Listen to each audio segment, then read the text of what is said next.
지금부터 저의 5월 온라인 이벤트 모빌리티를 시작하겠습니다. 저는 진행을 맡은 연희라고 합니다. 시작하기에 앞서서 온라인 이벤트에 대해서 짧게 안내를 드릴게요. GDG 서울은 143개국 22개의 지역 및 특별히 이루어진 구글의 기술을 사랑하고 사람들의 모임이 진행하던 대로였다면 5월에 미국에서 구글 I.O.가 열리고 그 연장선에서 디자인에 대해 많은 인사이트를 함께 이야기하는 시간을 가졌어야 하지만 이번 코로나지 상황에 따라 다른 이벤트도 지속적으로 예정이나 불가피하게 온라인으로 찾아뵙는 일이 많을 것 같습니다. 오늘 준비한 방구석 모빌리티는 단순한 이동수단에서 벗어나 차량 공유, 폼 다양화 등 다양한 사용자 경험을 제공하는 티 서비스의 변화를 여러분께 소개하고 여러분들과 생각을 공유하기 위한 이벤트입니다. 가급적 여러분이 편안하게 참가하실 수 있도록 평일 저녁에 준비하게 되었고요. 세션 특성에 따라 이틀에 걸쳐 진행하게 되었어요. 첫 번째 날로 카카오 모빌리티에 모시고 이야기를 두 번째 인포테인먼트 시스템의 UX를 주제로 현대자동차 UX 디자이너 임동호님께서 이야기를 해주실 예정입니다. 각 세션은 약 40분간 진행되며 Q&A를 갖게 될 예정입니다. Q&A는 진행되는 동안 채팅으로 궁금한 점을 남겨주시면 시간에 대한 답변해 드릴 수 있도록 하겠습니다. Q&A에 적극적으로 참여해 주시는 분들 중 추첨을 통해 총 5분에게 구글에서 제공해 주시는 드릴 예정이니 많은 참여를 부탁드립니다. 모빌리티 서비스 트렌드를 주제로 하는 조아진님의 세션을 채팅에서 많은 박수로 맞이해 주세요. 안녕하세요. 저는 이제 오늘 첫 번째 발표를 맡게 된 카카오 모빌리티의 조아진이라고 하고요. 시작하기 앞서서 간단히 이제 자기소개를 먼저 하고 들어가면 저는 현재 카카오 모빌리티의 이제 콥뎁팀 매니저로 근무를 하고 있고요. 좀 간단히 제가 속한 팀이 어떤 일을 하는지 좀 간단히 설명을 드리면 오늘 발표가 조금 더 와닿으실 수 있을 것 같아서 설명을 드리자면 그 콥뎁 팀은 그 회사 이제 모빌리티랑 그 인접 시장의 이제 큰 좀 방향성 같은 거를 살펴보고 그 안에서 저희 회사가 할 수 있는 것들 아니면은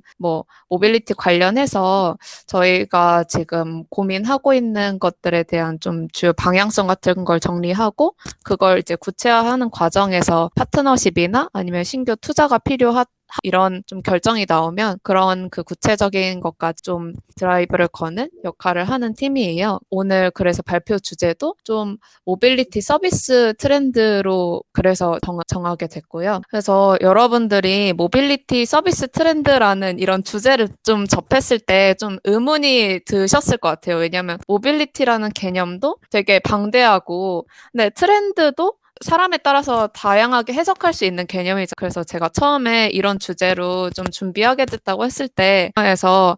너 약간 이런 되게 엄청난 하드웨어 이런 쪽이나 아니면은 되게 기술 포커스 돼서 그러면 좀 전달을 해주려고 하는 거냐 질문도 많이 받았는데 제가 오늘 좀 전달하고 싶은 건 그런 게 아니고 정말로 이런 모빌리티 서비스, 그러니까 다시 말해서 모빌리티라고 하면 이제 아무래도 이제 이동에 포커스된 영역인데 그 중에서도 이제 사람의 이동이나 사물의 이동 그 서비스 수단들 그리고 이런 걸 관통하는 최근에 이 주제로 좀 다루려고 해요. 근데 아무래도 이런 이동을 생각하면 이런 게 다 이제 오프라인에서 일어나는 활동들인데 최근에 저희가 오늘 행사 주제가 방구석 모빌리티인 것과 이제 맥락을 같이 하는데 저희가 이제 그로 인해서 오프라인 영역에 많은 변화들이 있었잖아요. 그래서 이런 걸 좀 주제로 어떤 변화가 있었는지 그리고 이게 앞으로는 좀 어떻게 이어질 것 같은지에 대한 저의 좀 얘기들을 좀 풀어보려고 합니다. 그래서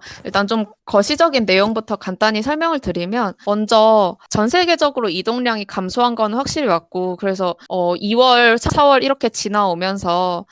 막 사회적 거리두기로 저희도 이제 방 안에 좀 있으면서 막 그런 이동량 감소를 확연히 느낀 것 같아요. 근데 이거는 이제 애플에서 나온 모빌리티 트렌드 리포트인데 전 세계적으로 봤을 때도 미국, 유럽 특히 이탈리아는 거의 한 85% 이제 모빌리티 이동량이 감소를 했고 한국에서만 보면 뭐 차를 타고 이동한 사람은 뭐 한 40%, 뭐 이동 그 걸어 다니는 사람들의 뭐 비중은 한 57% 이렇게 줄었다고 해요. 이거는 이제 애플이 뭐 애플 맵스 이런 데이터를 바탕으로 좀 그 전 세계에서 수집한 자료들을 분석을 한 건데 전 세계적으로 봤을 때는 좀 이 정도 감소량이 있다고 보여지고 그리고 국내에서도 그러면 다양한 이동 수단들이 있을 건데 이거를 이제 그러면 세그먼트별로 그 나눠봤을 때 대중교통이랑 장거리 이동이 이제 특히 감소를 했어요. 보면은 이제 뭐 공공기관에서 3월까지의 데이터를 좀 공개된 게 있어서 이거를 좀 가져와 봤는데 아무래도 우리가 좀 일상생활을 생각해 봤을 때도 회사에서 뭐 재택근무 같은 거를 시행하신 곳도 많아지고 그리고 특히 학교들은 다 개학이 연기되고 아니면 다 인터넷 강의 이런 걸로 좀 많이 대체를 했잖아요. 그래서 일상적인 통행 그런 그 이동의 수요도 감소하고 그리고 사회적 거리두기도 되게 강하게 시행을 했기 때문에 뭔가 그 사람들이 이벤트성으로 모이는 뭐 모임이나 아니면 뭐 휴가를 간다거나 아니면 쇼핑을 하려고 나가는 것도 되게 다 자제하게 되기 때문에 그런 비정기적인 통행도 다 감소가 되었고 그럼으로써 이제 나타나는 이제 그 결과적인 수치가 버스나 택시 같은 대중교통은 그 1월 그러니까 코로나 터지기 전에 대비해서 한 32% 정도 감소를 했고 그리고 뭐 항공 이런 거는 당연히 훨씬 더 떨어진 뭐 한 거의 80% 국제선 같은 경우는 그 정도의 감소량을 지금 보이고 있어요. 그래서 이제 모빌리티 서비스들은 다들 이제 코로나와의 전쟁을 하고 있는데 왜냐면 이 서비스들은 다 오프라인의 이동을 바탕으로 좀 먹고 살고 이제 또 그런 매출이나 이익을 창출하는 업체들이었는데 이런 이벤트 사건으로 인해서 가장 직접적인 타격을 받았으니까 좀 어떤 코로나 확산 방지 캠페인도 하고 그리고 서비스 이제 자체적으로 좀 넣을 수 있는 기능이나 정책들은 또 이제 적극적으로 넣으려는 움직임을 보이고 있거든요. 그래서 왼쪽부터 첫 번째로 뭐 우버나 그랩 같이 그 글로벌리 서비스들은 좀 어떻게 하고 있는지를 보면 일단 우버는 미국에서 지금 코로나가 엄청 심각한 이슈이기 때문에 일단은 트래픽 자체도 거의 한 70% 정도가 빠졌어요. 그러니까 그 지역마다 도시마다 당연히 차이는 있을 수 있겠지만 그 우버에서 발표한 자료를 봤을 때 뭐 서비스 지역이 전반적으로 한 70% 빠졌다고 지금 발표가 됐었고 그렇기 때문에 이제 우버에서는 당연히 뭐 그런 어떤 기능적으로나 정책적으로 강력한 수단을 좀 도입할 수밖에 없었는데 그런 대표적인 예시가 그 우버의 드라이버가 그 운행을 시작하기 전에 그 페이스 인증을 반드시 거쳐야 되는데 그거를 이제 마스크를 안 하면 그 운행을 시작할 수 없도록 하는 장치를 만들었어요. 이거는 이제 우버가 그 얼굴 인식 그 기술력을 이런 기능에 직접적으로 적용한 사례고 이제 동남아의 그랩 같은 경우에는 좀 이거를 캠페인이나 회사 자체적으로 시행할 수 있는 좀 시스템적으로 풀었는데 이제 캠페인성으로 제공할 수 있는 거는 이제 마스크를 좀 드라이버들한테 무료로 제공한다든지 아니면은 그 그랩에서 좀 그 소독을 해줄 수 있는 차량들은 좀 무료로 차량 소독을 해준다든지 이런 식으로 풀고 있습니다. 그리고 이제 뭐 저희 회사 같은 경우에는 뭐 기사가 나왔으니까 긁어온 거지만 이런 택시도 저희가 그 제휴를 맺은 곳 좀 같이 이제 택시 방역을 좀 진행을 하고 있고요. 그리고 그 밖에 좀 그러니까 기능이나 좀 회사 그 시스템적으로 뭐 강제적으로 하는 거 말고 고객과 대상으로 좀 어떤 정책적으로 풀어나가고 있는 거는 어떤 것들이 있는지를 좀 살펴봤을 때 뭐 그 마스크를 쓰지 않은 기사나 손님은 이제 앱을 통해서 신고가 가능하도록 이런 것들을 만들고 승객한테 좀 강력하게 권고하고 있는 상황은 그러니까 기사와의 좀 거리를 두기 위해서 앞좌석을 탑승을 금지한다거나 아니면 짐을 운반해주는 과정에서 또 코로나가 옮을 수 있으니까 뭐 손님이 직접 운반한다거나 아니면 환기도 자주 시킨다거나 아니면 뭐 그랩 같은 경우에는 이제 그 음식을 뭐 그 문 앞에 두고 갈 수도 있겠지만 뭐 그런 여건이 안 되는 경우도 있잖아요. 그럴 경우에는 손님한테 직접 이제 전달을 해야 되는데 뭐 기사가 그 음식을 손님한테 전달할 때나 아니면 손님이 이제 돈을 지불할 때 이제 각각 이제 2m 정도 거리를 두고 좀 서로 각자의 이런 물물 교환을 하는 그런 캠페인을 좀 적극적으로 시행을 하고 있다고 해요. 그리고 이제 그 모빌리티 안에서도 세그먼트로 봤을 때 대중교통, 다시 말해서 좀 더 장거리 이동을 하는 거는 그렇게 좀 이제 직격탄을 맞았고, 마이크로 모빌리티 같은 경우에는 뭐 작년에 한창 이제 엄청 뭐 시장도 커지고 플레이어도 많아지고 했던 상황인데, 이거는 좀 뭐 업체마다 그리고 지역마다 다른 양상을 보이고 있어요. 네, 일단 그 마이크로 모빌리티 했을 때 글로벌리하게 가장 큰 이제 업체 두 군데가 라임이랑 버드인데, 이제 좀 다양한 서비스 지역에서 좀 큰 규모로 운영을 하다 보니 좀 타격을 많이 받은 편이고, 이제 일부 도시에서는 좀 서비스 운영도 이제 중단하고 직원 규모도 축소하는 보이고 있습니다. 그리고 단적으로 좀 라임은 작년에 이제 되게 기업 가치가 많이 오른 반면에 올해 이제 코로나라는 이벤트가 딱 발생을 했기 때문에 이제 기업 가치가 이제 완전 이제 하락하게 되었고, 근데 반면에 이런 마이크로 모빌리티는 단거리 이동 수요이기 때문에 좀 지역의 특성이나 좀 그 사람들 이동 그 목적에 따라서 이런 양상이 좀 다르게 나타나고 있는 것 같아요. 왜냐하면 일부 지역, 그러니까 뭐 여기서 제가 지금 기사로 지금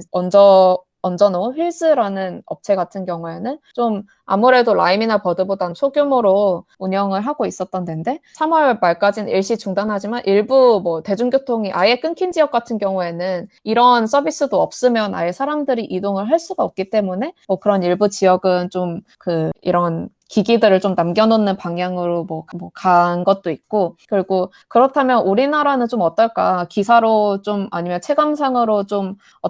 나온 데이터들이 있나를 제가 찾아봤을 때는,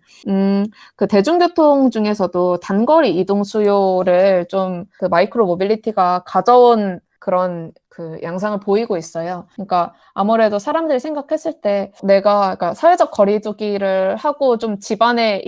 아무리 있는다지만 그래도 좀 가까운 뭐 마트나 슈퍼나 아니면 어디라도 나갈 이제 상황이 있는데, 그럴 경우에 좀 대중교통은 아무래도 다대다로 불특정 다수의 사람을 만나는 거니까 좀 감염의 우려나 리스크가 더 크게 느껴지는데, 그런 반면에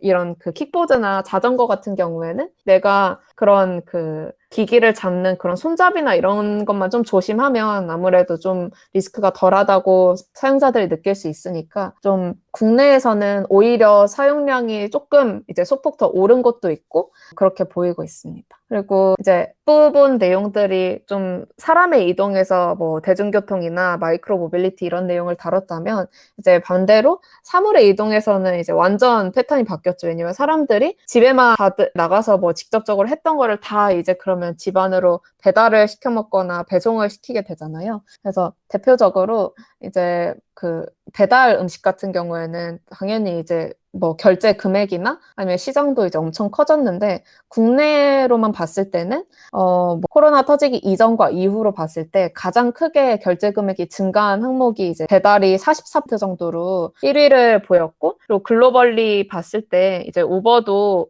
그 우버 라이드가 있고 배달 음식을 하는 우버 이츠가 있다고 봤을 때, 우버 이츠가 그 전체 사업 그 매출 규모에서 차지하는 비중이 엄청 늘었어요. 그리고 이제 우버는 어쨌든 본진인 라이드가 좀 한풀 꺾이고 이제 이츠가 치고 올라오는 만큼 이거를 물 들어올 때 노를 잘 저어야 되는데, 그 이거를 좀 잘 좀 해보기 위해서 그 우버 안에, 그러니까 미국 안에서 시장 점유율 2위 업체인 그 그럽허브라는 곳을 인수를 지금 추진을 하고 있고요. 우버가 지금 3위, 그럽허브가 지금 한 2위 정도 되는데, 우버가 얘네를 인수를 하면 시장 점유율이 한 1위 정도로 바로 올라서는 이런 그 시장 그 체인지가 이루어지기 때문에 좀 추진을 시도하고 있는 걸로 보여집니다. 그리고 여기 그래프를 봤을 때도 그러니까 직전 분기 대비해서 비율이 확 뛰기도 했지만, 그 우버 이츠의 4월 매출은 전년 동기 대비해서는 거의 이제 2배가 늘은 거예요. 뭐 미국 말고도 이제 가까운 좀 일본의 사례를 보면은 아무래도 그런 택시나 그런 진짜 그 사람의 이동만 그 제공했던 업체는 서비스 아무래도 직격탄을 받았기 때문에, 일본의 제픈 택시 같은 경우에는 이제 택시와 함께 좀 배달 매칭 업무도 같이 개시하는 이런 움직임을 좀 보이고 있습니다. 그리고 자유에는 아무래도 사람들이 밖에 나가지 않는 대신에 그 뭐 배달이나 아니면 배송 같은 이런 그 사물의 이동 수요가 되게 많아졌잖아요. 그렇기 때문에 이런 자율주행으로 이런 걸 좀 커버할 수 있는 게 없는지, 이런 원래도 장기적인 관점에서 관심이나 좀 계속 기술 투자는 있어 왔지만 이런 코로나라는 그 이벤트로 인해서 좀 그 시기가 확 당겨졌다는 느낌이 들어요. 이런 관련해서는 좀 어떤 게 있었나를 또 미국이나 그 중국이나 한국에서 뭐 어떤 게 있었는지 좀 이런 거를 설명을 드리려고 하는데, 다만 이게 여기서 이제 설명드리고 싶은 자율주행은 진짜 사람이 탑승해서 뭐 고속으로 달리는 완전 자율주행은 아니고, 제한된 상황에서 저속 무인 차량, 그냥 아파트 단지 내에서 뭐 음식 배달 같은 거를 좀 그 기기로 돈다거나 아니면은 좀 사람이 타지 않고 그냥 거리에 소독 같은 걸 좀 진행한다거나 이런 것들을 좀 의미하는 거고요. 그러니까 이런 거는 기술이 그냥 자율주행 기술이 실제 삶에 좀 적용된다는 거에 의의를 두면 좋을 것 같아요. 원래도 사실 자율주행 기술이 이제 한창 개발될 때, 이게 상용화 됐을 때는 이제 인건비도 당연히 줄어들고, 봤을 때 생산 가능 인구는 좀 나라마다 다르겠지만 확실히 감소하고 있는 국가, 특히 선진국에서는 이런 감소 추세가 더 크게 보이고 있는데, 이런 것들을 좀 자율주행으로 커버할 수 있지 않을까, 이런 고민 때문에 자율주행에 대한 그 니즈는 좀 있었지만 코로나19로 인해서 그 시기가 이제 확 앞당겨진 그런 게 보여지고, 지금도 이제 이커머스나 음식 배달업체가 관심을 보이고 있고 투자도 계속 진행하고 있고, 정부에서도 이런 거를 좀 규제를 풀어서 어떻게 좀 공공 목적으로 활용할 수 있을까, 이런 것들을 고민하고 있는 상황입니다. 그래서 이제 국가별로 그냥 천천히 보면, 미국 같은 경우에는 이제 원래는 자율주행 이런 테스트나 허가 같은 거를 안 내주려고 하다가 최근에 유로라는 회사에 그런 자율주행 배송 로봇 주행 허가를 딱 발표를 했고, 그리고 이거는 이제 기기가 어떻게 돌아가는지를 봤을 때 최대 한 40, 그러니까 진짜 저속 주행이고, 그리고 이제 이지만 그리고 올해 이제 규모로 서비스 제공을 계획 중이라고 해요. 그리고 캘리포니아도 지금 이제 코로나로 인해서 되게 직격탄을 맞은 지역 중에 하나니까 무배차 운행을 좀 허가를 내줌으로써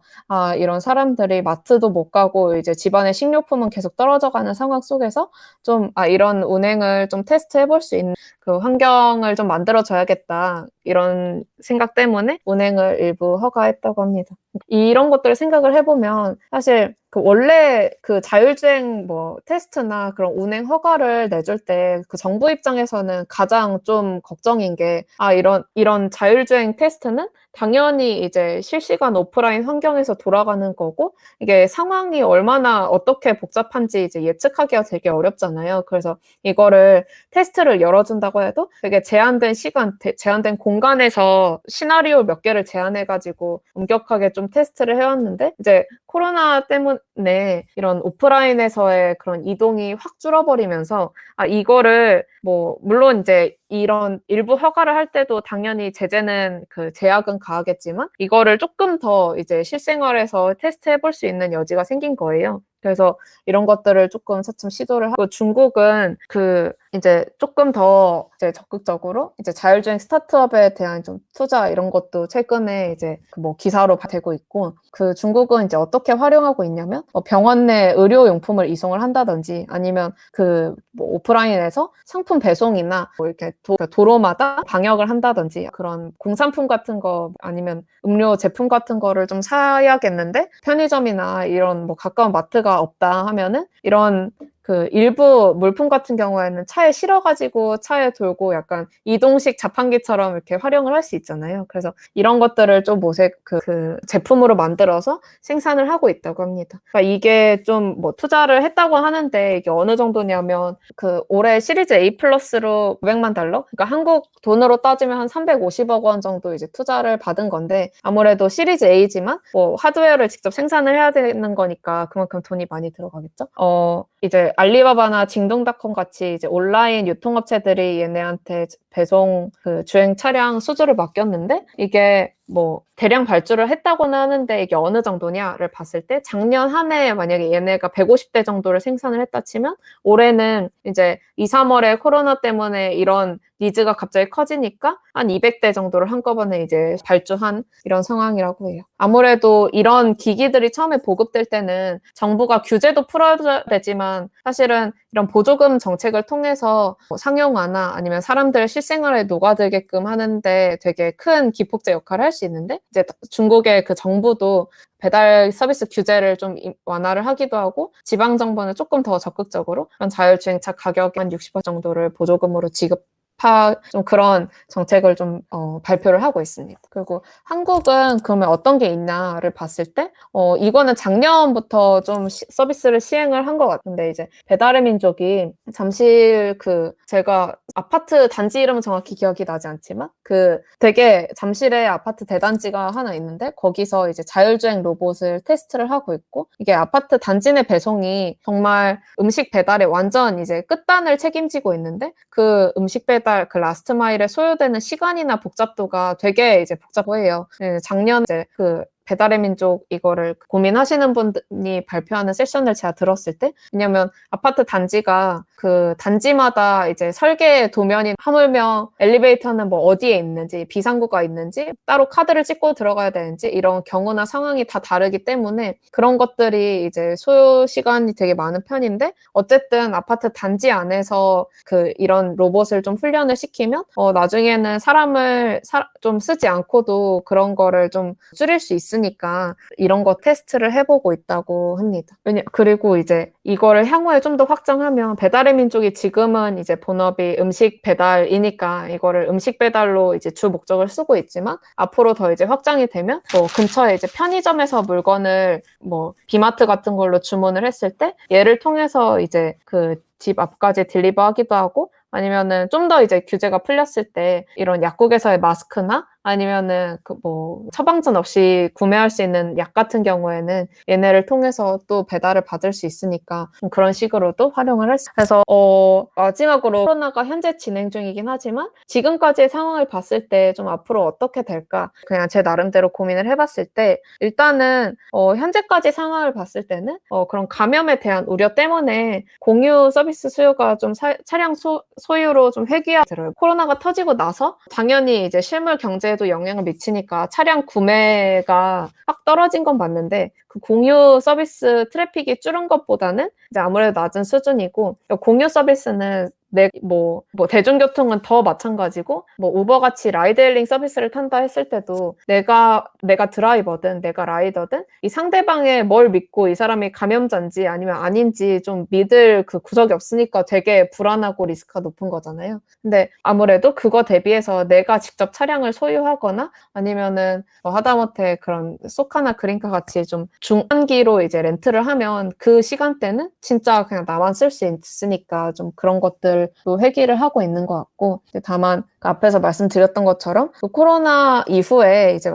실물 경제가 좀 장기적으로 타격을 받으면 그런 과정에서 내가 좀 집 안에서만 좀 있고 좀 지금 돈도 아껴야 될 것 같은데 차량 소유는 좀 나한테는 필요하지 않지 않을까 이런 생각이 더 드는 사람이 많아지면 이제 그런 과정에서 차량 소유의 감소도 점점 더 확대될 가능성도 존재한다고 생각합니다. 앞서서 이제 그 그래프 같은 걸로도 설명드렸지만 바이러스 감염 우려 상대적으로 마이크로 모빌리티에 타격을 입었지만 좀 버스나 지하철처럼 내가 한번 탈 때 불특정 다수를 만나야 되는 대중교통 트래픽이 훨씬 더 확 줄은 볼 수 있고요. 근데 이제 그래도 아무리 사람들이 사회적 거리두기 때문에 집 안에 있는 시간이 많아져 그래도 어쩔 수 없이 이동해야 되는 수요 때는 이제 마이크로 모빌리티나 아니면은 택시 같은 개인용 이동 수단에 대한 수요가 좀 존재해왔다. 이거를 좀 말씀드리고 싶었고 그리고 마지막으로 자율주행을 설명할 때 원래도 이제 차량 공유업체나 아니면 음식 배달업체나 인건비나 아니면은 그런 생산 가능 인구 때문에 그런 목적으로 자율주행을 되게 장기적인 관점에서 계속 이제 도입을 하려고 했지만 코로나19 때문에 이제 그런 시기가 더 빨라졌고 앞으로 투자나 아니면 정부가 이제 규제를 푸는 걸로 인해서 좀 상황이 잘 도와주면 이런 것들을 조금 더 실생활에서 접할 기회가 많지 않을까 이런 것들을 좀 정리를 해봤습니다. 네, 그래서 이제 제가 공유드릴 내용은 좀 여기까지이고 그리고 혹시 내용 관련해서 궁금한 점이나 아니면은 이런 부분이 좀 잘 이해가 안 된다 이런 게 있으면 자유롭게 공유를 주시면 될 것 같아요. 질문이 지금 채팅창으로 막 올라왔는데, 제가 이거를 그냥 순서대로, 이거 Q&A를 그냥 제가 읽고 답변을 하면 되는 거죠. 일단 이거 배달을 위한 라이더의 이동도 지표에 포함이 된 건가요? 라고 이제 성현님이 질문을 주셨는데, 이거는 제가 지금 그러니까 지표상으로 공유드린 게 어느 지표에 반영이 된 게 궁금한 건지를 제가 한번 다시 여쭤보면 좋을 것 같아요. 이게 왜냐면 제가 지금 보여드린 자료가 애플 모빌리티 리포트 이런 것도 있고, 아니면은 공공기관에서 나온 그런 세그먼트별로 나눈 자료들도 있는데, 네, 그러면 허승님 질문부터 제가 확인을 하면, 일단은 한국에서 그런 카카오 택시 같은 거 탈 때도 내가 타고 나면 이제 기사를 별점으로 평가하고 그 밑에 이제 코멘트를 달 수 있잖아요. 근데 그 항목 중에 마스크를 쓰지 않았다, 이런 거를 체크해가지고 제출하는 걸로 알고 있습니다. 그리고 세 번째, 이 청소년 아빠님, 즉, 그 질문을 주신 거를 저도 읽으면서 생각을 해봤을 때, 결국에 저도 이거에 대해서는 동의를 하고, 이런 언택트가 새로운 그런 트렌드, 우리의 일상 행동 패턴을 변화시키는 그런 새로운 줄 거라고 생각을 하고, 그렇기 때문에 저도 이런 이건 그냥 제 개인적인 생각이지만, 모빌리티 트렌드가 앞으로 작년까지는 이제 공유로 한번 트렌드가 확 갔다면, 이제 앞으로는 이제 완전 다수와의 공유보다는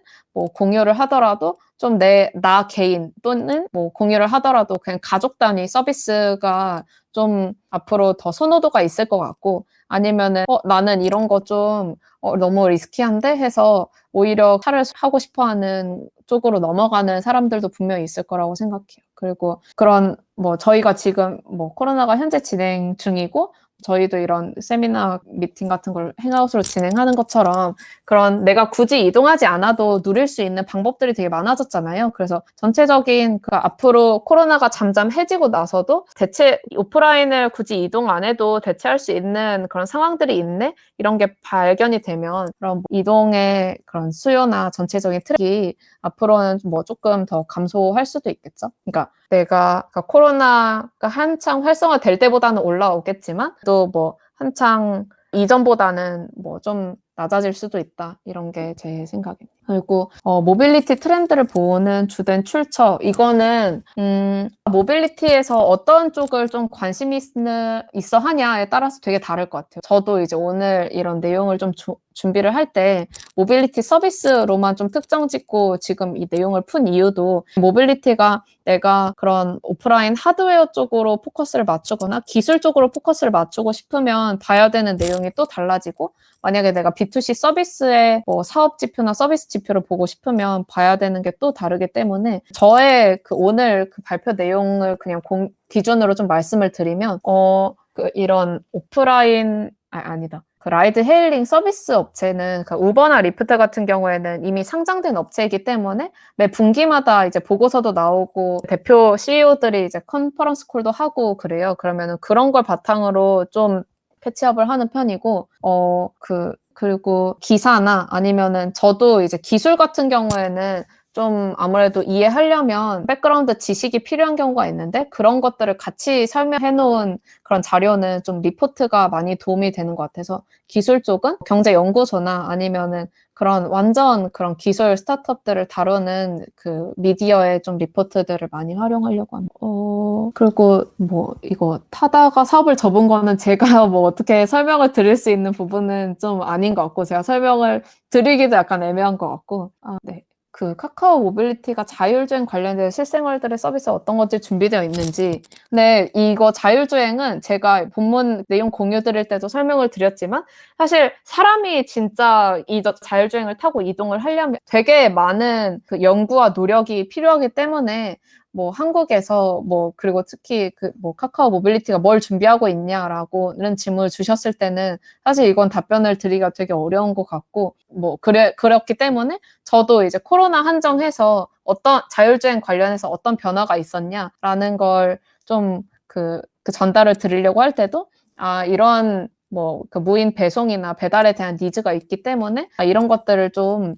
테스트를 하려고 한다. 해외에서도 지금 뭐 이거를 완전 상용화 단계는 아니고 테스트를 하고 있잖아요. 그래서 그런 것들을 좀 전달을 드리려고 했던 것입니다. 그리고 10번째로 새 청소년 아빠님, 그 온라인 콘텐츠 소비 증가로 인한 ITC 업체 변화가 어떻게 이루어지게 될까요? 이거는 제가 지금 질문을 조금 더 구체적으로 주시면 제가 답변을 더 이제 자세히 좀 원하는 그걸로 들을 수 있을 것 같아요. 그 드론 배송 서비스 이용은 안 하고 있나요? 드론 서비스 이용이 되고 있으면 앞으로 증가할. 네, 그 자율주행, 그러니까 어쨌든 그 드론이나 자율주행이나 큰 틀에서는 결국은 사람의 손을 거치지 않고 기계로 기술의 활용을 바탕으로 이런 서비스를 전달하고 좀 그 인건 비용을 한다는 측면에서는 장기적인 관점에서는 이제 분명히 이제 올 미래라고 저는 개인적으로 생각이 드는데, 근데 드론 배송을 이제 적용을 시킬 때 이것도 당연히 그 주변 상황에 따라서 많은 영향을 받아요. 그러니까 예를 들면 미국이랑 한국을 비교를 해보면 미국은 되게 땅도 넓고 단독주택 많고 한 건물에 한 가족 뭐 이렇게 사는 지역이 되게 많으니까 그런 쪽은 이제 드론으로 그냥 이제 그 물건을 실어 나르다가 그냥 거기 그 옥상 같은데 또는 마당에 이제 떨궈주면 되는데 한국은 아파트가 되게 많으니까 그게 좀 어렵잖아요. 그리고 심지어 그냥 미국에서도 고층 빌딩이나 이런 데 많은 곳들은 또 드론으로 배송하기에 난이도가 확 높아지기 때문에 이거는 단기적으로는 그래서 정부 쪽에서 뭐 한국뿐만이 아니라 그런 글로벌리 각각의 정부에서도 되게 자기네 나라 상황에 따라서 되게 좀 검토하는 관점이 다를 것 같아요. 첫 번째 질문은 언제로 예측하고 있나요? 이거는 되게 저는 이제 기술적인 백그라운드가 높지 않기 때문에 제가 말씀드리기가 되게 어렵고, 그리고 그런 미디어 리포트 소스들을 찾아봐도 되게 막 다양한, 그러니까 뭐 한 2050년일 거다, 아니면 그때 돼도 뭐 규제가 어려워서 뭐 안 될 거다, 막 이런 되게 얘기들이 많은데, 이게 진정한 상용화라는 그 마크를 달아주셨으니까 되게 더 좀 잘 모르겠는 이 기술이 개발돼도 실제 이거를 사람들이 사는 환경에 적용하기까지는 규제도 풀어야 되고, 뭐 이런 인프라도 갖춰져야 되고 그게 많잖아요. 그래서 이거는 되게 사람마다 관점도 다르고 국가마다도 좀 다를 것 같아요. 모빌리티와 밀접한 업계를 가진 관련된 업계들은 어떠한 움직임을 보이고 있나요? 업계가 일단은 뭐 광고 마케팅 쪽은 굳이 이제 모빌리티랑 관계가 뭐 있든 없든 사실 이런 오프라인에서 사람들이 이동도 안 하고 뭐 소비 이런 것도 줄고 했기 때문에 광고 마케팅은 이제 저도 그냥 전반적으로 되게 준 걸로 알고 있는데, 뒤에 이제 연료를 또 들어주셔가지고 이쪽은 그냥 제가 잘 이해한 게 맞다면, 만약에 연료라 치면 모빌리티랑 관련된 걸로는 뭐 주유소의 위치를 보여준다든지 아니면 내 차 관리 그런 것들이 있을 것 같은데, 이런 쪽은